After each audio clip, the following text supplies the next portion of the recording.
if you saw the introduction that we were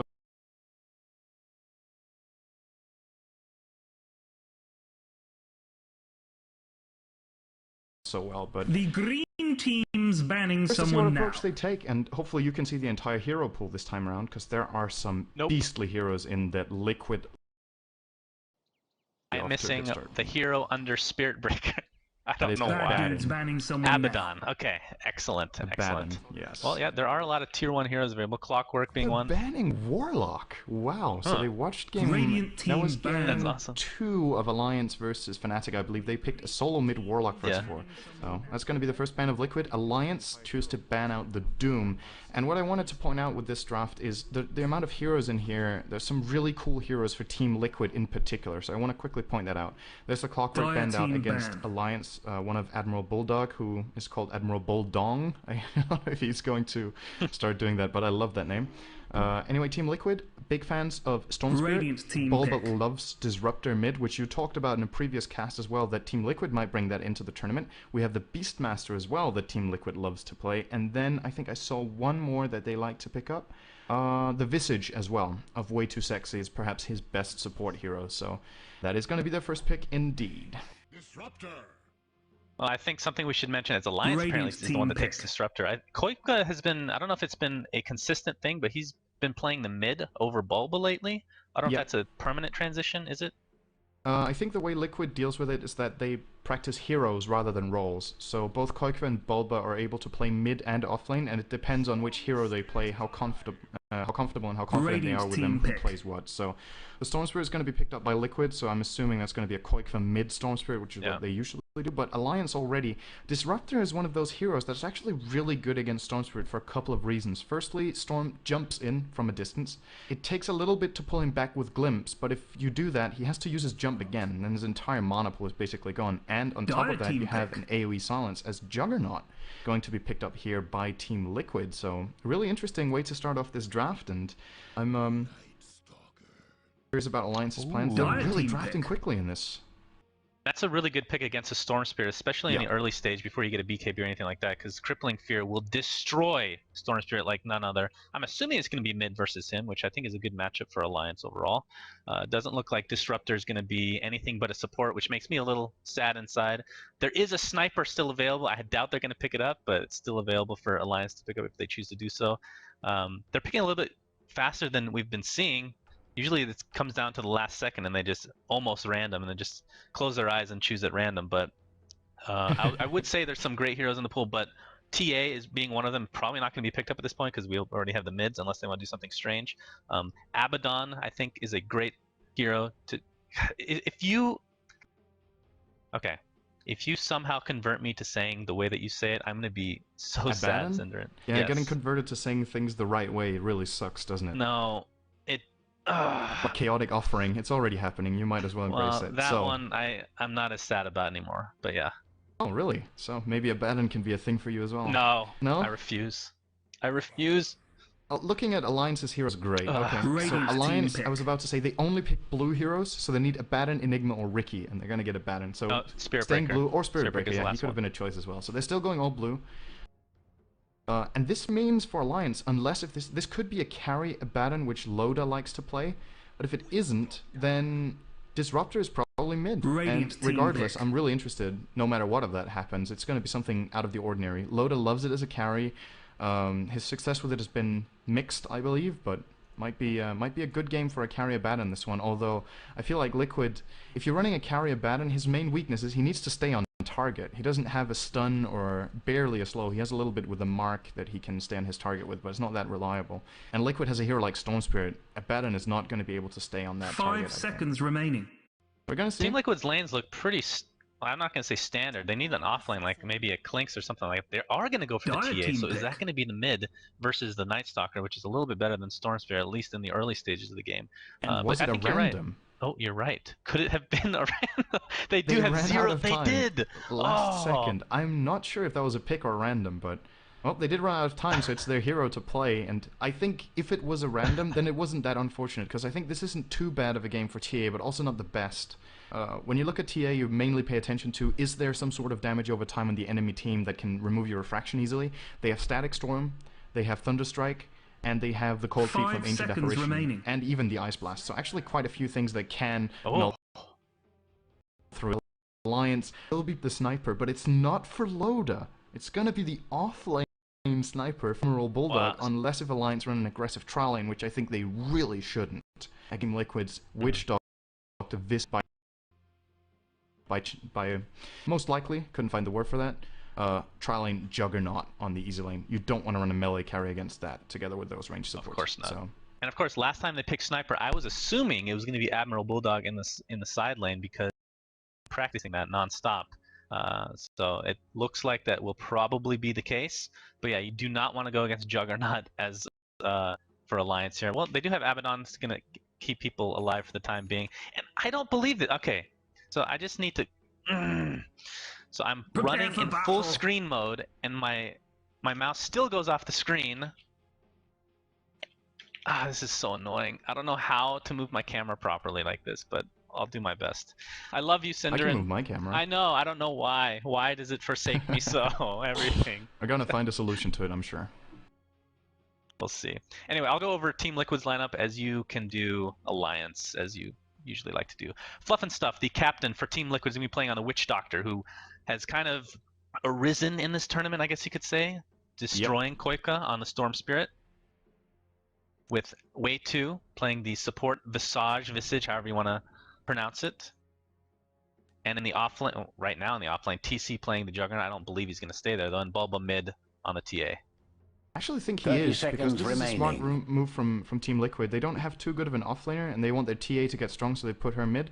The tri lane Liquid would be playing bottom. If Alliance run an aggressive try with Night Stalker, again, it's hard running a melee into a Storm Spirit lane because of Static Remnant if he has strong supports. And arguably the supports on Liquid are incredibly strong in the easy lane. So I like this idea that they put Koika like this because it might yield them the best results. Now, Alliance, they will be playing the carry Abaddon that we were talking about. Loda will be handling that. We've got EGM playing as Ancient Apparition, already skilling Chilling Touch on level 1. Ake on the Disruptor. In mid lane, S4 on one of his trademarks, the Night Stalker, and finally Admiral Bulldog, off-lane Sniper. I know a lot of people were really excited about this, and so am I, because I feel like this could really backfire, and it could work out surprisingly well. But this hero is garbage without levels. Was that a pun? Sorry? Which backfire? Pun? Yeah, that was a pun. Totally. Okay, that was not on purpose, though. Okay, good. Right, do Alliance you take aim right away on this? It's mid lane. Bulba might be in a little bit of trouble. Smoke right away by Ake and EGM. Are they going to be able to do enough damage to take out Bulba? He does have Refraction in 6 seconds, so that means it's down. Void's going to start it up. Illusion's going to take some damage from the tower. Oh, they're going to dive. Oh, he gets Refraction at the last second. I don't know if they can get this. S4 is going to continue the pressure. 3 more ticks. Actually, the Refraction is done. This is a kill. One way or another, somebody's going to get it. It's going to go to EGM. Nice surround. Around the trees, not able to get out. Get out is Bulba. So that is a first blood in the favor of Alliance.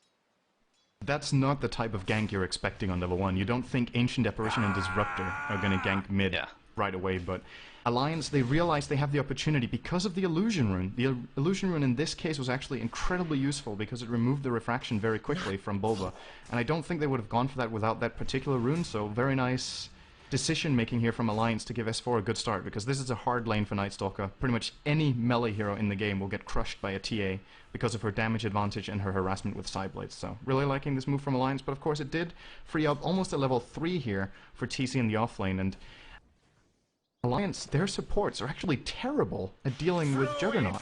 They don't really have Bulldog anything. Goes down to the Soul Assumption at bot lane. I didn't know if they had enough damage, but of course the Soul Assumption being so OP in situations like this, where if you can get the initial damage out to start with, you can finish it off easily with the Soul Assumption. But yeah, top lane, TC's going to have a lot of trouble up here if he doesn't get any help. Well, the thing is, it's kind of I'm a little bit split on it, because as I said a moment ago, I think he's actually quite fine against their supports. They don't really have anything to trouble him that much apart from Glimpse, which can, if he has to use his Blade Fury to try to get away and then gets glimpsed afterwards, then he's completely dead. But he can Blade Fury the Glimpse as well, and there's nothing to force him to use the spin. That's the problem. He doesn't have to use it because of Cold Feet, Loda. He does have the Curse of Avernus, but I think TC can just run every time they go on him. So that means Alliance will have to try to pressure him really hard with the supports, and he's going to get experience. Mid lane, Admiral Bulldog taking a lot of damage from Fluff, who has the haste, and TA is going to be piling on a little bit towards S4 as well, but Admiral Bulldog will live. He is still only level 1, so far the off lane is going much better for Juggernaut, like you were talking about. You're right, they don't really have any lockdown per se. They have a lot of harassment capabilities, and with Loda picking up 1 in Curse of Avernus, I believe he's going to stick to the 1 at this point, because it's going to be difficult to get that kill in the bot lane. But speaking of bot lane, this time for Alliance, what is Admiral Bulldog going to be doing? He's going to attempt to get some ancient kills. And farming the golems. All right, he's going to be here for the next 2 minutes, and then he's going to get the camp. Yay! Yeah, you have a good harassed by them, so that's you have a good point. First of all, how is he going to get stuff down here? And secondly, what's he going to do? Because my main concern with running an offlane sniper is the way the hero works. Just one thing is getting levels, but the other thing is what you can use them for. And sniper is not really that good without farm, even with levels. I mean, sure, you're getting assassinate, and maybe you can get some range. I'm gonna assume Bulldog wants to get shrapnel. No, he's actually getting headshot. So he's going for a carry sniper type of build with no farm. And I'm just worried for Alliance that this sniper is gonna turn out to be dead weight in the mid game, because with levels only, his farm doesn't really matter. Sniper deadweight? Oh, the other way around. Come on now. Sniper is never deadweight in Dota. I'm worried about it, but EU. We're gonna have to see if Bulldog can prove me wrong. But for now, I'm really skeptical about this. Whereas TC on the Juggernaut, this hero with level 6 is amazing. He can solo kill supports, he can cause chaos in teamfights, and he has the healing ward to contribute within teamfights. And I would say, at least if you're running a sniper offlane, I would probably get the shrapnel to be able to contribute that to the team, since he's never going to transition into a carry role in this game. Well, the real difference is TC's getting levels and Admiral Bulldog is not, as he's taking a lot of harassment damage from Loda. Is this going to be enough? I think it might be, yes indeed. So Curse of Avernus proving to be amazing.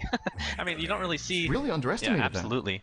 Now, the question is, when you say carry Abaddon, I think of more a utility. Dire's bottom tower is on its way just getting pure damage. Down. You might get a little mix here and there, but is he going to go actually all damage, or is it more utility? I think Loda will go Sanjin Yasha first item. I'm almost sure of it, actually. He might get an Orb of Venom, which I think would be a great choice as well. Secured their structures.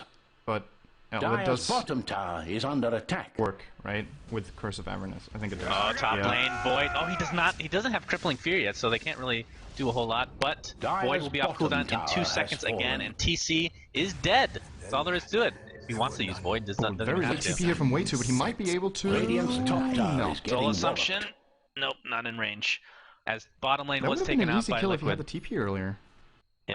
Well, I believe he was bottom pushing and perhaps had other things on his mind, but you know, in hindsight, obviously would have been better to TP a little bit earlier. We haven't focused so much on this so far, but Koikva is getting really big, and the good thing for Alliance about that is that they have pretty good counters, but at the same time, a very farmed Storm Spirit is always dangerous, and a hero like, once again, Sniper, keep coming back to it, that's like his worst nightmare, is that someone can close the gap and just kill you. And Koikva has the highest farm on the map. I believe he even got the tower last hit. No, that went to Fluff, never mind, but it didn't get denied at least. And Koikva's running Arcane Boots, so I'm going to assume he's going to go for the early Bloodstone here, which a safe lane Storm Spirit gets incredibly early. What do you think about that going against a Night Stalker, though, who eventually will get Crippling Fear? I think, I'm a little bit uncertain here because he could also go for a Fat Orchid into BKB, which is also a classic build, but getting the tank ability from the Bloodstone will perhaps allow him to stay alive during the Crippling Fear, whereas if he goes for Orchid, it's kind of a Glass Cannon build, and if he goes for BKB first, he doesn't have enough mana to provide significant damage. So that's the one thing about Storm Spirit that is a little hard to play sometimes, especially if you don't get good farm, but Koikva is getting that, is that you want 2 items on this hero. The first item is great, and if it's an Orchid, you can get some solo kills early, but you need Orchid plus something, or Bloodstone plus something, or BKB plus something, because one item just doesn't cut it in comparison to other heroes that can really be very useful with that. So, gonna see what path he takes, and yep. Oh, they're using our courier! How cute! How cute! Sorry, I just got distracted by a squirrel.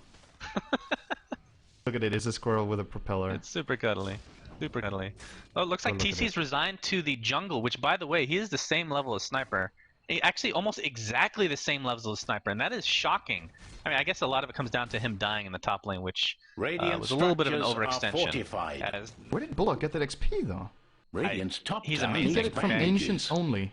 Or he got some experience on the lane when they pushed the tier 1. Yeah, well, that was like maybe 1.5 waves, though. So I think most of it's from Ancients. S4 is smoked right now, looking for Dyer's somebody to get middle out of tower is position, in the but it doesn't wrong look like end that's of going to be the case, business. as Fluff and Way2 are way too far back to be initiated on, pun intended. Thank you very much. It looks like Alliance is going to kill. Oh, they're going to glimpse in Way2 as I have a little lag spike there. Way2 taking a lot of damage, will fall in the end. Abaddon, I believe he popped his. No, that was auto activation of borrowed time. Dyer's middle tower will is help under him stay attack. alive. Are they going to continue to push? It doesn't look like it, as Ake is extremely low at this point. And I think Way2 a little bit unfortunate there. He just Radiant's popped level top tower 6, and is I think he under got attack. a little...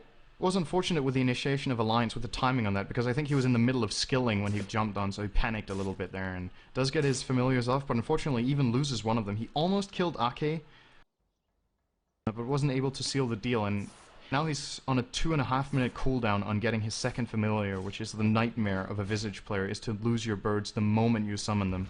Because it's such a long cooldown and such a big part of the hero. As in mid, they're going on Loda, he doesn't have his ult, he's in a lot of trouble here, gets slowed again. I think, no, the shield is keeping him alive again, and now TC overextends and gets brought down. I really thought Liquid had that kill. Dyer's top tower is not on top of things. Although it takes off a lot of debuffs, the Aphotic Shield, it does not take off Maledict because Maledict is awesome, but it does prevent damage. Good explanation. So, absolutely. I mean, it's Witch Doctor. There's no other explanation needed to be Dyer's honest. bottom Looks tower like is in turmoil. Koifka is going to be picking up part of his Bloodstone here. Goes for the point booster first.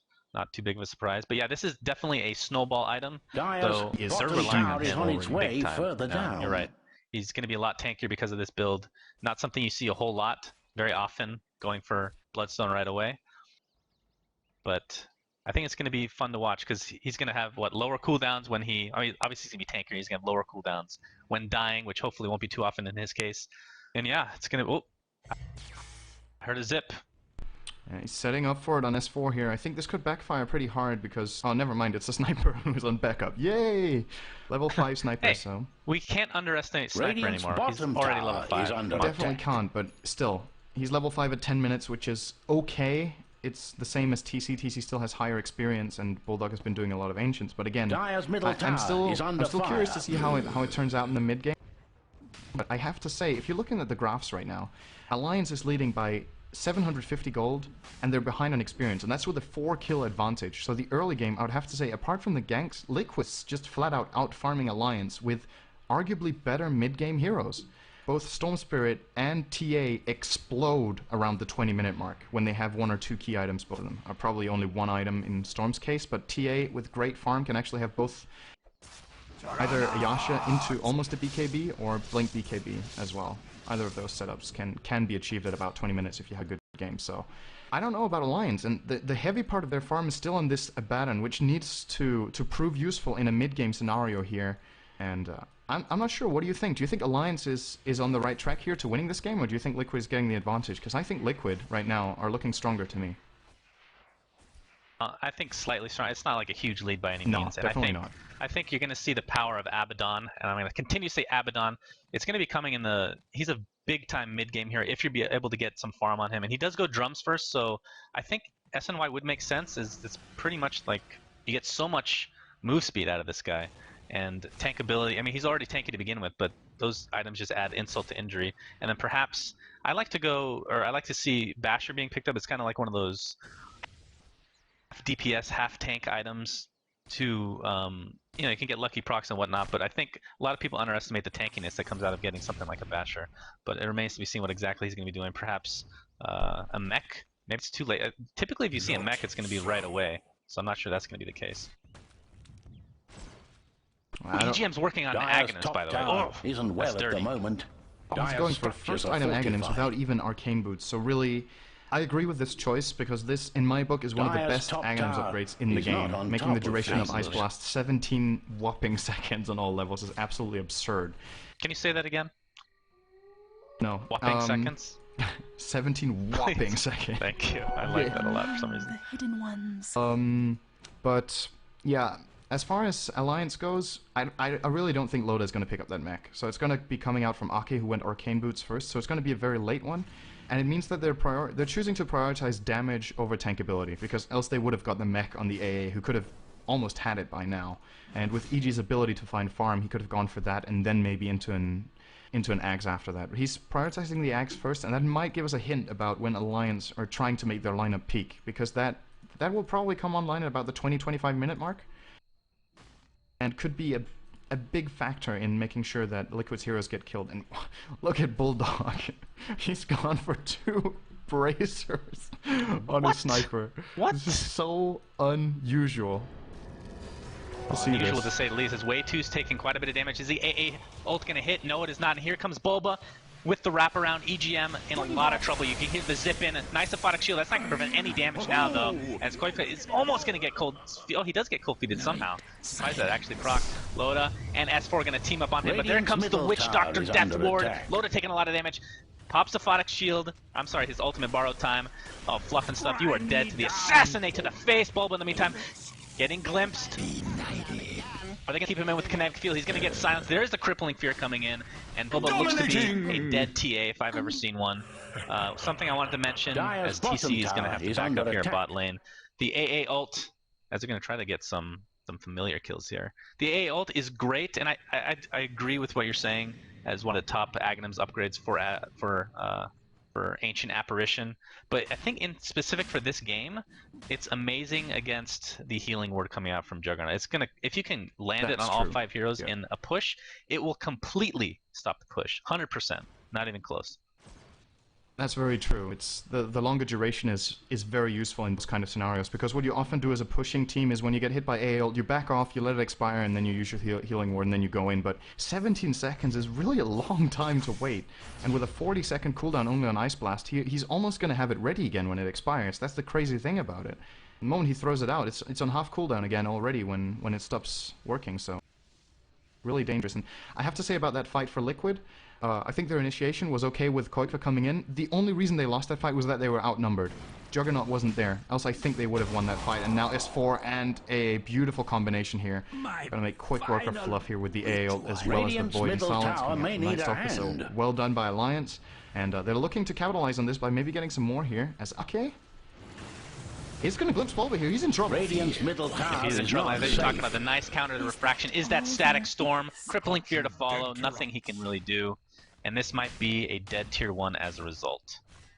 Radiant's middle tower may need really a hand. finding the pickoffs right now that he needs. They are going to get split pushed up top though, so I think this is going to be a 1-for-1 tower trade with Liquid having the glyph available as well. Alliance do not have theirs. And speaking of mech, Way2 actually has his, so isn't well at the moment. Alliance will be losing their top tier 1, and are they not? They are getting the mid 1. Nice denial though by TC during the Blade Storm. They're beautifully played. He's probably going to die for it. Yeah, he's going to die indeed. He gets glimpsed into an assassinate. Looked like that almost actually I don't know if you can actually dodge it that way with an enemy glimpsing you. But that's an interesting mechanic question, actually. On Bulba. Oh, sorry, KOIFA's going to be in trouble now. S4 just finds the perfect initiation angles here. And KOIFA's going to get silenced from the back and AA ult on the mark again. And another will go down as well. So we're seeing the power of Glimpse. Really, Glimpse is setting up literally everything. And keeping them in with kinetic field provides an easy EGM ult to the face. So Ake right now being the MVP for sure so far for Alliance. As you were talking about, they had the slight, they were behind a bit, but I would say they're definitely in the lead at this point. Radiant's middle tower is not safe. How many kills did they just get in a row? 8, 9? Something like that. Sage picked up by Abaddon, so I think you're right, going for SNY, unless going for Halberd, which I highly doubt, considering the only right-click damage coming out from Juggernaut, who can just Blade Fury out of it, or even ult out of it.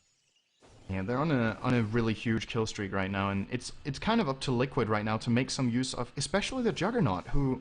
He got the offlane, he got some levels in the start, not too much, and then he really got countered hard in the lane, but still, he's now level 9, and we haven't seen an Omnislash, which is kind of unheard of. At least, I don't think we have. That's true. So he hasn't found any sort of fight in which he hasn't just flat out died before he could do what he wanted to. And the only thing still I think it takes for Liquid is they need to find one good fight. Then I think they're not only back in the game, but probably leading it again. But Alliance are just, their movement and their prediction of what's going to happen in the game, they're just catching out Liquid every single time. It hasn't been a surprise almost once, and Bulldog's going to get Mask of Madness on his sniper. No wonder he picked up 2 brace. Yeah, he's going to need the health to stay alive here. Indeed. Yeah, that... Well, what do you think about that in general? Like, right now, Alliance has a very good mid-game team, and in a lot of ways, they're trying to set it up for a late-game Sniper, but Sniper's going like the weirdest build as far as items are concerned. Well, I say weird, it is a Sniper being picked up, so that is weird in itself, I suppose. They have a great ganking team, and then they have Sniper. You know, so it's kind of like a 4-protect-1 to some degree, just being really aggressive to extend the game into the stage where Sniper's actually useful. I'm just not sure if that's even what Alliance want, to be honest. I think... Well, yeah, you're right. With the item pickups, that's why I'm questioning whether that's even what they're doing. Yeah, because they have a lineup that peaks in the mid game, and Mask of Madness is a really heavy mid game item, to be honest, if it gets used correctly. And with Bulldog with 4 points in take aim and headshot, he can stand at that 950 range, which is completely ridiculous, and just hit heroes in the middle of the fight. And he knows that he will get the positional advantage because S4 on the Night Stalker has 2,000 hit points with Armlet activated, and Loda is a Baron who can't die. There's no way Liquid can kill him before his ultimate goes off. So I feel like Alliance's strategy here is just we get a good early mid game and then we just brute force in. We run our tanky heroes in front and we have Sniper in the back just getting free hits because of it. And Liquid, they're going to have to run Storm across the entire team fight to stop this Sniper because no one else can. And if he does that, he has to jump across a Disruptor and a Night Stalker as Storm, which is kind of suicide. So that'll be really hard. Initiation in mid. Initiation. Oh, a nice static Storm on Koiko is going to prevent a lot of damage as Disruptor is completely blown up and EGM will follow suit. So 2 dead for Alliance despite the nice static Storm from the Disruptor as Koiko is going to attempt to get away. It looks like he has 9 charges on his Bloodstone right now, which I don't think we mentioned. He officially picked up Fluff in the meantime. Looks like it's going to be a 2-for-1 exchange as he's trying to get away, but the trap will ensure the kill. Not even needing another Void as I think that was a missed coil. No, Night Stalker did get the last hit. Yeah, the missed coil did hit from the low ground though, and then he did get the last hit with Night Stalker there. I think it was a good idea from Loda to use the missed coil there because Witch Doctor was getting out of Crippling Fear and he had his cask ready. And since S4 was running next to his illusions, he could have got unlucky there on the bounces and actually Fluff could have perhaps stayed alive. But refreshing. Oh, Koiklas top, Crippling Fear with the armlet. It's going to be too much damage to handle. S4 does pick it up. Nighttime just ends. How fortunate for him.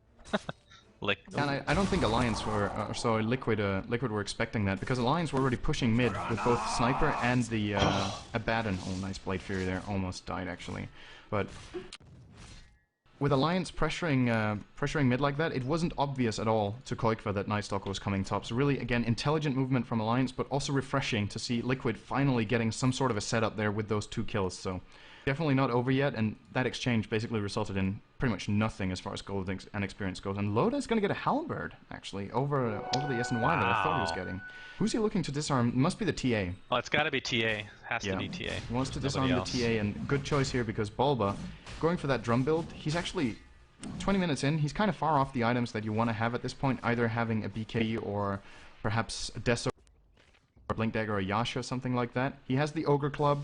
And, okay, 2,000 gold, so actually the BKB not that far off after all, and then the disarm won't work through that, so... Counter is on the way for Bulba, but so far Alliance definitely looking strong here, and I think perhaps what Alliance could do is force a fight into Roshan. Maybe, if they have the superior vision, and then they can once again run out their tanky heroes in front. Natural Nighttime is coming up. Yeah, I agree. I mean, EGM's ult is so... it hurts so much right now. I mean, even without an Aghanim Scepter. And being able to, if everybody's grouped up in Roshan, that is the easiest Ancient ult ever. As they might not even have to, as they could possibly get Roshan before Team Liquid responds. They're going to completely smoke up though.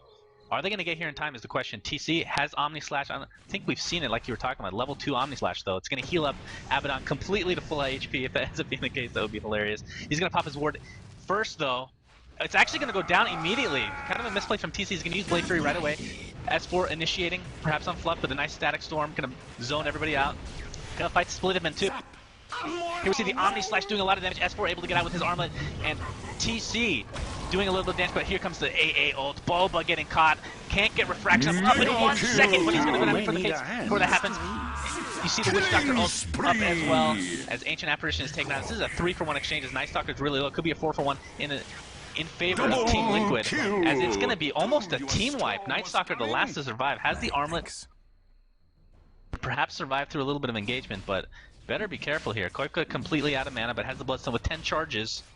Not sure what S4 is thinking about doing here, but he's pretty cocky. Yeah, there's no way. He's giving up and getting... So despite not having the healing ward up at all, Team Liquid coming out on top of that fight, and they get the Roshan. Yeah, I think what TC did there was really intelligent.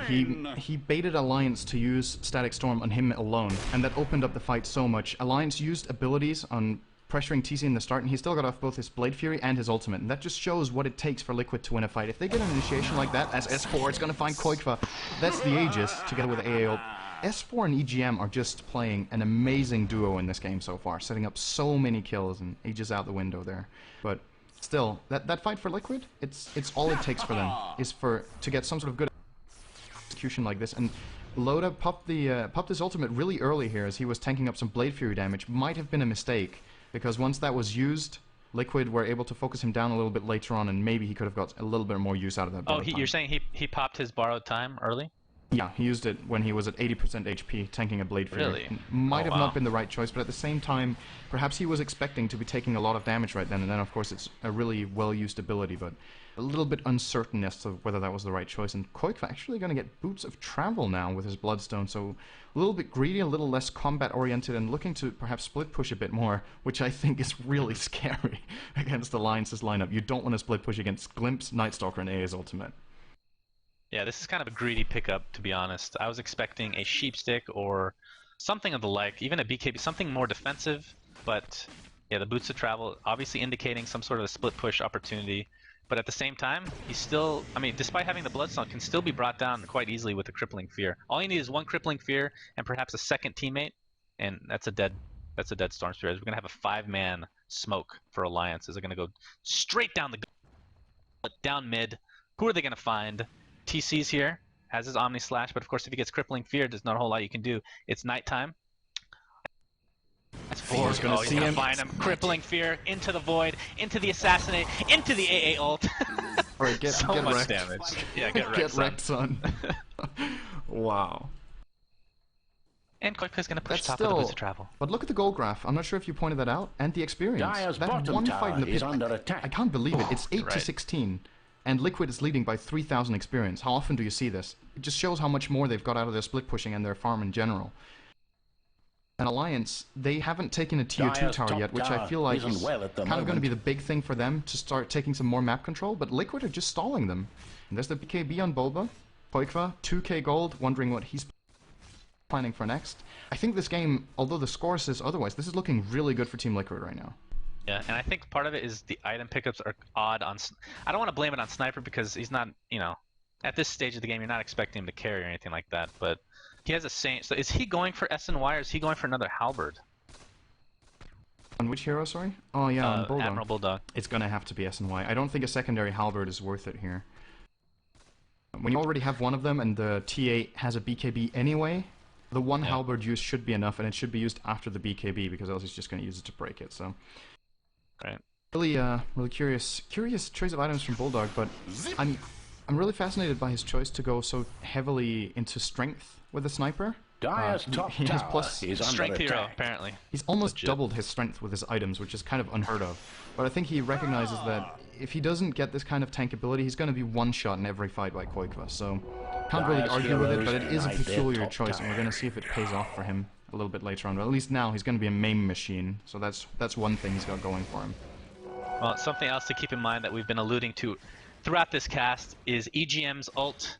It is now level 2, and he is 50 gold away from finishing the Aghanim Scepter.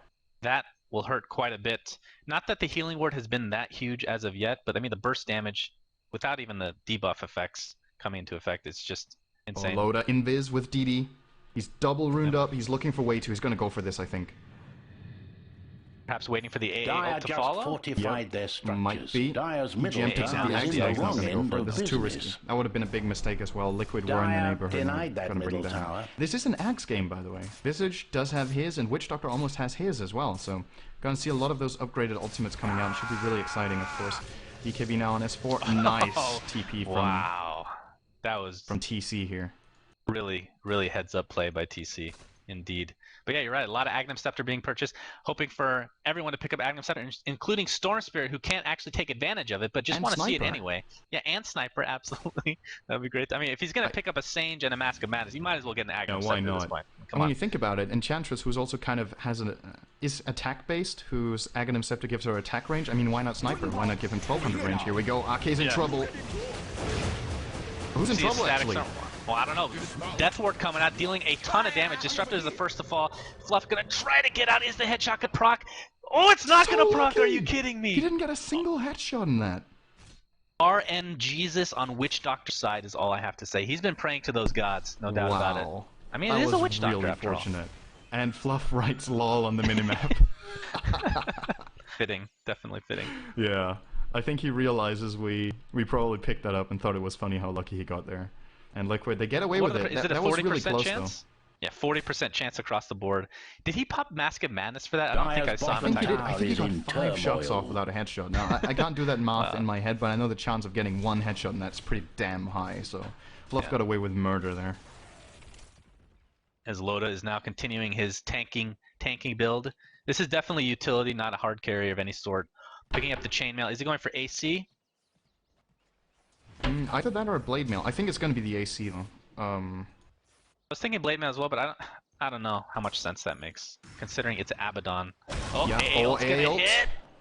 He's going to tank through that. It's only a level 2 ult. Level 3 ult there would have killed him. That's the scary part. Level 3 AA ult does about, what is it, 1000 damage or something, excluding the shatter effect. Just the impact and the burn is 1000, and then if you get under 10% you die, or 12 it is on level 3. So, really, absolutely absurd ability to have on level 3, but he's far off now on level 11, of course, and KOIKA stays alive and gets healed up by his teammate here. And KOIKA's getting close to a Hex. That's going to be a really big item for this Liquid lineup. Yeah, and they have Alliance just hasn't punished him enough for picking up the Boots of Travel. I know it's difficult, obviously, to gank him with the Boots of Travel, and of course his ultimate, just so much innate escapability coming out from him. But regardless, the fact remains, he's been picking up his farm as he's been wanting to. So yeah, the Sheepstick's going to be huge. Loda picking up a Maelstrom, so going a little bit DPS going now. For Maelstrom? Yes. Thoughts? Wow, so what did he use the chainmail for? Oh, he put it on the courier. It's still on the courier. Yeah. He changed his mind. I believe the squirrel needs a little bit of armor, so that's what's coming out here for him. Yeah, he's yeah, well, if only it worked. But SNY officially was picked up by Admiral, so you were correct, and I'm glad to see that. Well, glad to see it over the halberd. I should preface that by saying that, but regardless, we're seeing some new things from Sniper. Basically been jungling in the ancient area for the most part, although this isn't the jungle, but we'll call it the ancient jungling strat from Sniper. Yeah, and I'm glad to see him leveling up Shrapnel. This is a thing, a lot of snipers actually prioritize attribute bonus over Shrapnel, but I think this ability, especially the way that the game is shaping up now, could make a big difference, having an AoE slow and having something to push with. Because we haven't touched on that so much, but Alliance, how are they going to bring down the towers? They just have some heroes that can go in close, but it's really scary going in close against Liquid's lineup. And Bulldog from the range can do some attack damage, but the Shrapnel is going to make a big difference when they get the chance to break the base. For now, though, it doesn't look like Alliance are getting any opportunities, and it just feels like Liquid is gaining more and more, and the graphs are showing on experience. On gold, it's pretty even. They're not gaining there, but just out-leveling Alliance right now simply by virtue of having better farmers to split push and farm the map. And Vici in particular is that support. He's level 14. On the Vici right now, and has a Hyperstone towards his Kiros that he's going to get, unless he's going to get a Mjolnir together with Loda and make some sort of party club. I doubt it. Party club? Yeah, that was a new word I invented. You're gonna, awesome. You like? I do. Anything you say is amazing, though. So you know. Admiral Bulldong going to continue to kill these ancients. Bulldongers. Yeah. But I think it all. I mean, KOIKA, you're right. And Liquid in general in the lead right now, and Alliance. They don't have, I mean, they have some late game, well, I shouldn't say some, a lot of late game in Sniper, as KOIKA is just going to harass a bit in the top lane, but they don't really have the greatest pushing team. I mean, Sniper can kind of push, but overall, really, they have a great defending team with the AA ult preventing a lot of push coming from Liquid, so I think it's going to be a little bit of a standoff for the most part. We're getting initiated by S4 here. I think he's waiting for the AA ult, but it's not ready anyway, so never mind, he's not. Just intimidating Bulba here, showing that you can't get away with everything right now, Bulba. And this is the stage of the game where showing your presence on the map and trying to look bigger than you are can win you a game. Alliance needs to show Liquid who's boss, even though they're not boss. That's basically the situation they're in. So try to make Liquid think twice about split pushing and getting that free farm that they've basically got for the last almost 10 minutes.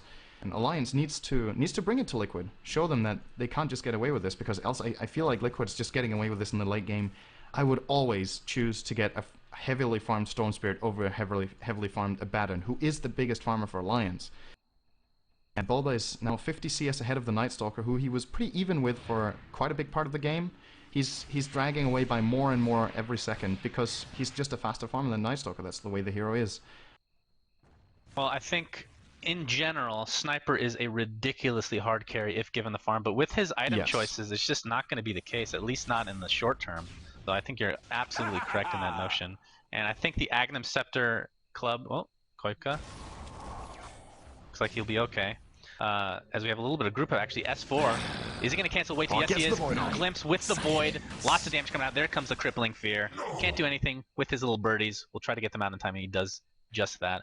But I was going to mention Agnum Scepter getting closer and closer for Witch Doctor. Actually, is it on the chicken? No. Okay. He has it, almost. Yeah. No. I don't think he bought support items, because I saw him buying the. I think I saw him buying the Staff of Wizardry a while ago, but must have put in a lot of money into supporting right now. So buying up Century Rewards. And Bulba, he's way too far ahead here and gets away with it though. That could have been scary for him. And the Mjolnir now picked up by Loda. This is. I don't even know the item builds on the lines. It's so weird. But so far they're still making it work. And if we get late enough in the game, Bulldog is going to transition into a carry. You could wonder if he should have... Oh, Bulldog's going to go in. And there goes the BKB Static Storm to follow. TC taking a lot of damage. Is he going to go down? Yes, before he can get off anything. He was silenced the entire time. Bluff doing a lot of damage with his ult. Will actually almost get the kill. We'll go down in the meantime, though. Koika is really the one we should be focusing on, as Loda has finally borrowed time, but he actually would probably go down here. But Bulba might trade his life along with it. He does go down, and actually no, Loda lives to see another day because there's not enough backup for Liquid to continue this aggression, and this might be a Roshan. Although they are quite low. Yeah, the Familiars and Koikva together can actually kill the entire Alliance lineup. It's kind of scary. Not in general, but right now they can, because they're low, they've used their abilities. Bulldog bought back in that. I think maybe even a secondary buyback from Alliance. Did Disruptor? No. Was it only Bulldog? Because then Alliance got away with that. I'm not sure. Well, we can check right now. Let's see. I'm only pretty Bulldog. Sure it was only Bulldog. So Bulldog bought back, and he... Visage. Yeah, Visage. Visage bought back as well? Well, it says, about 10 second differential he did there. Buyback. Yeah. Yes. So, one buyback for either side. Alliance do get 2 more kills then in total, I guess. So they get the better trade here. I think the Witch Doctor Ward there, if he had an Ag Scepter, that fight would have been different. He did a lot of damage with that. And what do you think about Lincoln's? I mean, he's going to be going for Sheepstick now, it looks like, but Lincoln's picked up by Koipka instead of a BKB. What do you think about that? I mean, it's going to prevent the Crippling Fear of perhaps enough time to allow him to get away, but there's still a lot of, like, Static Storm is still amazing against him if they can pull off the right combo. That's the one thing he needs to be careful with, but Alliance is going to get rushed now. Liquid was not ready for that. And they probably realized they had to give it away. They were hoping they didn't have to, but in the end they did. I think for Koikva, the thing here is getting BKB, he might feel like it's overkill because he's getting it against too few abilities to really make it worth it, whereas a Lincoln can block one of the key abilities he wants to get rid of, and the stats from it are just so much better for a Storm Spirit. All the regen, all the stats compared to the 10 strength you get from the Black King bar, which he really doesn't want compared to all the other stats, so can definitely agree with the choice because of that. And of course, the Lincolns can also be transferred. We shouldn't forget that if he sees the opportunity in a fight, he could be saving a hero like Juggernaut, who can't get a spin-off, by giving him a Lincoln's. And that could make a really big difference. One more thing. Yeah, that's a good what do you think about Bulldog? Again, we talked about his Mask of Madness. The way the game has gone, I think he should have picked up a Hand of Midas, even though it would have been late, but just analyzing the game situation Alliance was in and the kind of position they would be in at this point, I think with the Hand of Midas, it could have already paid itself back plus more, because Liquid didn't want to fight them anyway. This Mask of Madness had almost no impact on the game. With a Midas, he would have had another, let's see, 3,000 gold at this point. Dire's bottom tower is on its way. They have a lot of survivability in team fights. And they can extend this game like we've been talking about. So I think that would be a safe time to get. I mean, it's too late now, obviously. Yeah, obviously, but when that's again my main concern with running the Sniper offlane. It feels like the entire game he is going to need to catch up. And he actually got the opportunity this game because Alliance played an amazing early game, and with the hand of Midas, he would have caught up by now. But he's still struggling. He's got a Mask of Madness and his Sanjin Yasha at 40 minutes on arguably Alliance's only real carry, who has played as an offlane. They're trying to play a Abaddon as it. I don't think it's going to work, even though Lotus played an excellent game so far with 5-1 and 8. Liquid are going to keep split pushing, and as long as Bulldog doesn't get strong enough, this Storm is almost going to have either a Hex or a Shivas now. He is going to be absurdly strong in the next fights coming up, and I don't know whether Alliance can lock him down. And I wanted to do some item progression. It doesn't look like there's going to be an engagement here at top. I wanted to talk about Juggernaut getting a Battle Fury very late instead of a Yasha. Typically, you see when Juggernaut's picked up, it goes drums into Yasha. I mean, attack speed is so helpful for that Omni Slash. So I want to talk about that, and then in addition to that, Aghanim's being built on Disruptor, which personally in a competitive game I haven't seen yet. For people that don't know, it basically becomes an AoE Doom. Preventing items, preventing spells, preventing everything. Right. So if you are in BKB and you're under the Static Storm, you're still magically immune. So true. As far as Liquid goes, that's going to be really important for Bulba, because he needs to get his BKB off before he gets Static Stormed. Else, once that Axe is up, he can't even BKB, then he's just toast on TA. It's his one way of surviving in fights, is getting a BKB off, so definitely needs to be careful with that. As for Koikva, it doesn't really make much of a difference. He has the Shiva's Guard that he can't use then during that Static Storm, but I think it's an incredible pickup as well. The only reason we don't see it that often is that, first of all, we don't often see Disruptor, and secondly, this hero is terrible at finding farm. So getting that item is something that is very rarely seen, but I think it's a powerful upgrade, and I completely agree with the choice for Alliance. Although I would still have liked to see them getting a mech. I think that item is still so cost efficient, but Liquid is the only team with it, and that could make a huge difference, as actually we have level 16 picked up by Way2 here on the Visage. He hits so hard. We didn't even talk about him as a potential mid-game carry. Level 16 Visage hits as hard as a hero with ridiculous farm at 40 minutes. Not to mention, well, he does have Aghanims, but the AC going to be purchased soon by him, and that is ridiculous for pushing, as the smoke's going to be completely dissipated here for Alliance, and looks like they're going to have to back up. Very well done. But before we get into this next engagement, Battle Fury, please. It's odd this late when you're not even trying to push, apparently. I think that's kind of Liquid assessing the game situation differently than Alliance. It's kind of TC's way of trying to get a recovery plan, whereas it's a little bit the same kind of logic as getting a Midas. He wants to farm so he can become relevant in the late game, and since the game has been such a stalemate, I mean, why not? Finally, Alliance now is going to be putting some pressure. With this, if he gets an Omni Slash off, of course it gives decent damage and the splash, and now he even has a Blink Dagger to set up with it, so very interesting choice here. I think just a matter of time before all hell breaks loose in this middle, and there we go. There's Koikva, he pops his Shivas, there's the Omni Slash, not doing a whole lot though. And I hear, okay, there's the Crippling Fear on Koikva, AA ult, it's gonna hit, it looks like only fluff. May need a hand. That's not going to be enough to push, I don't think. I mean, AC is now officially purchased on Way2. This is going to spend a lot of damage as well. TC going to have to Blade Fury out. He can't really do a whole lot. As Way2 stuck in the Static Storm and can have fear. There comes Koikva. This is what we're focusing on. Going to blow up Bulldog, who has the Aegis that's going to be popped immediately. S4. Witch Doctor, you can hear the ult going off in the background. Shiva's again used by Koikva. I can't believe it's again being available for him to use. Aki so low. Is he going to be able to go down? Yes, he is. Koikva's going to pick him up. In the meantime, Bulldog trying to get away with that Mask of Madness being used as a getaway item, really. Loda looks like he'll be okay. He's fast with the Sanjin Yasha, I'll give you that. 500 move speed. Indeed. So a 2-for-0 exchange in Liquid's favor.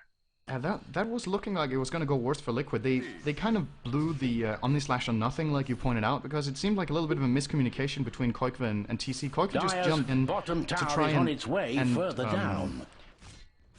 distract the lines a little bit. Essentially, he jumped in and instantly jumped out, trying to make them use some sort of cooldowns or get a little bit afraid of the fight, and TC committed fully. Omni Slash is a really long and important cooldown, it kind of got thrown out the window, but still, even then, the way they stalled out, the way they got the initiation after that was good enough for them to take that fight. Dire's middle tower is under fire. That's just Bulba with that Daedalus. He got in on the sniper. When that happens, Sniper's just toast. He can't fight back and he can't run.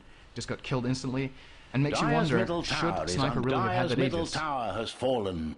That's a good point. Second Life did nothing. Maybe a Night Stalker there with Aegis could have made a difference. Don't really have a great hero to put Aegis on because, I mean, I think Nightstalk is probably the best choice because the cooldowns are a little bit lower than everybody else's. I mean, Abaddon has low cooldowns as well, but it's so tanky that you probably don't want to put it on him. They'll just completely ignore him as Koika. Looks like he was going to initiate as far as Linken's is used, Crippling Fear, and Void to follow. I think he's going to have to switch that up to Void first and then Crippling Fear. But what I wanted to talk about was the Blink Dagger on Jug. I don't think we saw him use it in the fight, but something to keep in mind, I would fully personally, he's not going for any kind of a hard carry or anything like that. I think he's going to be relying on his Omni Slash quite a bit, so expect an Aghanims from him next. Just remember that during an Omni Slash, you can still use items, so you can blink during an Omni Slash to help guide it in the right direction, if that makes sense. And I think Sniper will be the full focus from him, for sure. Because he's the squishiest and probably doing the most damage. Either him or the Disruptor.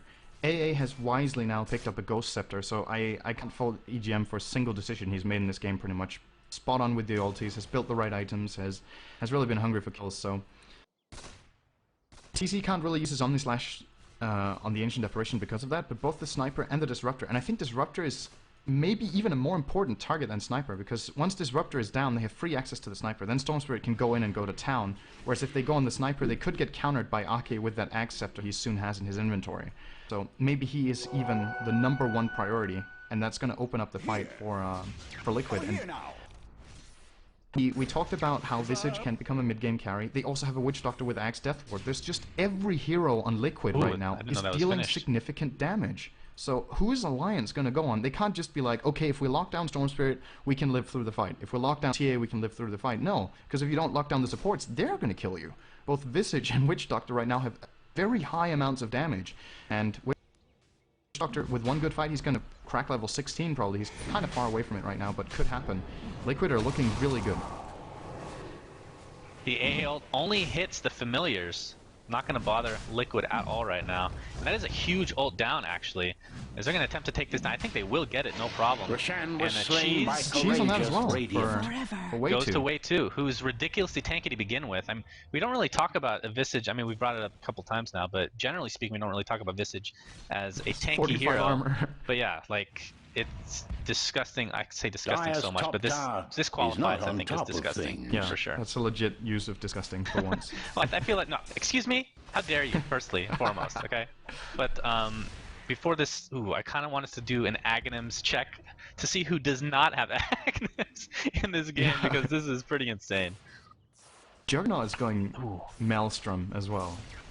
Okay, I don't know about that. He's going to have it now. It does proc with your Omni Slash, but he doesn't have that much attack speed is the problem, really. I just feel like the way these fights are going, he doesn't need to get that hard amount of damage because everyone else, as pointed out, has significant damage. So maybe he's getting it mainly for the Mjolnir that he can cast on his ally, or just because it's a kind of cost-efficient way for him to deal damage since Alliance don't have a single BKB apart from on the Night Stalker. So these procs will go through in the fight, and they deal really high damage for a relatively low cost. Maelstrom is a very cost-efficient item. It just often falls short because of BKBs or the inability to get a lot of hits off. But with Omnislash, you don't need to worry about it. Well, it's definitely an interesting pickup to say the least. It's in a lot of ways, it's like having two Battle Furies, kind of. I mean, yeah, I could say. I think Maelstrom is looked at in a lot of ways as the ranged version of a Battle Fury, and he kind of has both to work with. So we'll see. What is going on? Maelstrom on Storm Spirit? What is this? What is this? Okay. He just wants lightning? It stacks with his normal lightning? Like, now I'm legit confused, okay? The rest I was trying to make sense of, and I did a good job. Now I'm lost. Oh my, he finished it. He got a Mjolnir Wow, he finished his Mjolnir. Wow. What is... Do they just want Sniper to, like, kill himself and his team? Using Mjolnir like, in every single hero, and then they go in like a death ball. It's like a poor man's blade mail to some degree. This is really strange. I'm trying to find a reason. I'm wondering if there's something really obvious that I'm overlooking that's just stupidly obvious, but I can't think of it. And one thing that is obvious, though, is that Liquid are gaining. Just take a look at the graphs. There's barely been any kills in the last 6-7 minutes. Liquid are gaining about 2,000 gold per minute over Alliance across their heroes. They're just dominating and farming the whole map, and Alliance can't really seem to find anything. So the prediction of this game is just coming through right now. It's going to be tough for Alliance to come. just in general, because again, Sniper, well, he does have a Daedalus, but that's literally with that and a Mask of Madness and the SNY, he's going to be semi-squishy. I mean, the SNY gives him a little bit of stats, but overall, he's still very squishy thanks to the Mask of Madness pickup. But, oh god, what was I going to talk about? Oh my god, Blink Dagger. Okay, I'm just gonna, like, this is an all-item game. Well, Blink Dagger on anybody makes sense to some degree. Yeah, that's great, right? Good, we've even seen Blink Dagger on Storm Spirit by Dendi. So, I mean, there's whatever. But I want to mention Mjolnir was buffed in 6.8 to where it doesn't do damage in a cone. It's complete AoE now. So that is quite a large buff, to be honest. So we'll see that coming into effect here. As Juggernaut's going to blink away before any damage is done to him. But Vici, although being very tanky, will not get out, it looks like. He's going to go down. BKB by S4 and Bulba. Right now, it's a 3-for-0 exchange. Buyback by Way2, though, as Sniper goes down. Bulba uses the Aegis. Complete down here from Liquid, getting caught out. Perhaps staying a little too long. I think they should have just let Way2 die in that scenario. As he buys back, looks like he get Aki thanks to his familiars and his soul assumption, and Bulba will perhaps be fine. I'm not gonna lie, Loda hit really hard in that fight. When he gets to, this Abaddon is doing work. Yeah. I didn't realize he had Assault. That is amazing on him. But I still feel like a big part of this fight was, like you said, Liquid just got caught out and didn't use their items. And I think, I'm not sure if Vici was under the effect of the AA ult, but he actually had cheese and was able to use it at that point. But he didn't do it.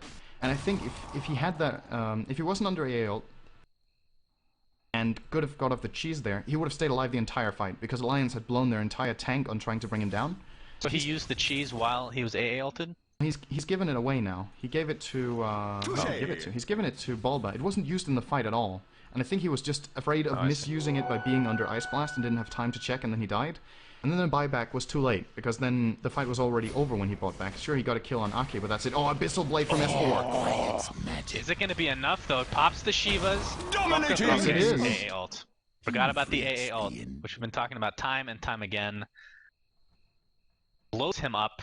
He has the Bloodstone. He's just losing his Bloodstone charges. A little bit surprised there he didn't instantly jump away with his ult. I think S4 needed to cast his Void and then the Silence. Or did he instant Void? He Void Abyssal Bladed, but I think he cast the Void from a range, so Koikva might have been able to get away from that with a quick jump, but does get picked off. This is 30 seconds for Alliance. With mid tower exposed, there is a glyph, but Koikva really doesn't want to have to. He can't even buy back. He can't buy back, yeah. Can't buy back. Well, keep in mind, Alliance doesn't exactly have the greatest pushing team, and up in 18 seconds, of course, is Storm Spirit. He didn't. I'm surprised he didn't. He had time to deny himself. Radiant's middle tower is under attack. A lot of times you forget to think about it. Radiant having the assault unload is going to help the push. I mean, they don't have the greatest pushing team like I was talking about. Admiral Bulldog can obviously outrange towers, and the assault will lower the armor of the towers, but they're going to be forced back thanks to Storm Spirit now being up. I think they're going to have to take this in stride. Ooh, they're going to actually group up on this cliff. Once upon a time, Radiant denied their middle tower. Probably not needed, I guess. If Liquid falls into this trap, they're going to lose the game. Because they just lost their mid-tier 3. They use the glyph as well. So if Alliance catches them out, they can take 2 sides, if not 3 sides of Rax. And now Koikva. This is some scary shit for both teams, I have to say right now. And Alliance have a really good position here. Fluff. Gonna blink in. Oh, Fluff. He's gonna ward it. He's gonna get immediately nuked. EGM. Is he gonna go down before he gets his ult off? It looks like he is. Gem drops to Zek. He buys back immediately. But expect him to ult from the base. Meantime, S4 dies. Aki trying to get away. This is definitely going in favor of Team Liquid. 4-for-0 exchange. I thought AA bought back. I guess not. Are you saying Fluff is nothing? No. How dare you? Loda getting completely cockblocked by TC. Very nicely done. Uses the Blade Fury. Essentially no reason. But a team wipe. Only losing the Witch Doctor, who was the one that initially got caught out, but got a nice cask off, which we see the power of the cask yet again. Yeah, and he got a good 2 seconds channel on that Death Ward level 2 with his Ag Scepter, and that's a 4 times bounce ward. So it deals ridiculous damage to multiple targets, and I think Alliance just lost the lane of Rax right then. Oh, yeah. Do they have rebuys? Bulldog does, I think, middle tower is in the wrong end. Yes, he does. Bulldog has rebuy, but he's out in 20. I think Alliance would just have to concede 2 sides. Loda, no buyback for a minute. He did buy his Abyssal Blade before that fight.